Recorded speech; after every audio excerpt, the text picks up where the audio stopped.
এই যে ধরো, তুমি আজকে পুজো দিয়েছো? তুমি আজকে পুজো দিয়েছো? দেখো কত জিনিস রাখা আছে, দেখো কত জিনিস আছে পুজোর জিনিস। তোমার কোনটা ভালো লাগে? দেখো তোমার কোনটা ভালো লাগছে বাবা? কোনটা ভালো লাগছে বাবা? দেখো দেখো দেখো, ঠাকুরকে নমো নমো নমো নমো। কি করছো? কি করছো তুমি? আর এদিকে ভাই কি করছে? এদিকে ভাই কি করছে? এই শুভ, তুমি কি করছো? এই বাইক নিয়ে কি করছিস? তুই বাইক নিয়ে কি করছিস?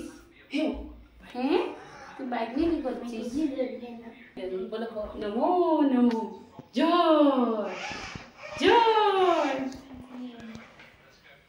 ঘুম থেকে উঠেছে তাই, তাই চুপচাপ। সুপার নচ হেলমেট কি?